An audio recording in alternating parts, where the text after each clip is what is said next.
مسلمانوں نے شکست ملی ان کو، تو مدینہ میں خبر پہنچ گئی، قریب تو تھا، خبر پہنچ گئی، تو وہ ان کے جو وہاں منافقین تھے وہ کہنے لگے دیکھا اچھا ہوا ہم نہیں گئے، ہم کہہ رہے تھے کہ یہ تو نری خودکشی ہے، تو اچھا ہوا کہ ہم یہاں بیٹھے ہوئے، ہم نہیں گئے، ہم بچ گئے، اس مصیبت سے ہم بچ گئے۔ اس کا جواب اللہ تعالیٰ کہہ رہا ہے وما کان لنفس ان تموت الا باذن اللہ کتابا مؤجلا۔ اللہ کہتا ہے کہ کوئی شخص، کوئی آدمی جس کا اللہ تعالیٰ نے موت مقرر کی ہوئی ہے، اللہ کے حکم کے بغیر تو کوئی کسی کو مار نہیں سکتا۔ جب تک اللہ کا حکم نہیں ہوگا وہ قتل نہیں ہوگا، مرے گا نہیں۔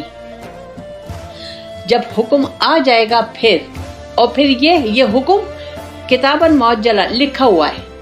اب یہ کہ ہم کہتے ہیں نا اس بیماری سے چلا گیا، کینسر سے چلا گیا، گولی سے مار دیا، یہ کر دیا، وہ کر دیا، یہ کچھ نہیں ہے۔ موت کا ایک دن مقرر ہے، اب وہ اس کے لیے کوئی بھی بہانہ بن سکتا ہے اللہ کے لیے، اللہ کے نزدیک۔ تو یہ اللہ تعالیٰ کہہ رہا ہے اس سے تو کچھ فرق نہیں پڑتا کہ اگر تم مدینہ میں رہ گئے اور نہیں آئے تو اس سے کیا، تم کیا بچ جاؤ گے موت سے بچ جاؤ گے۔ اب اس کا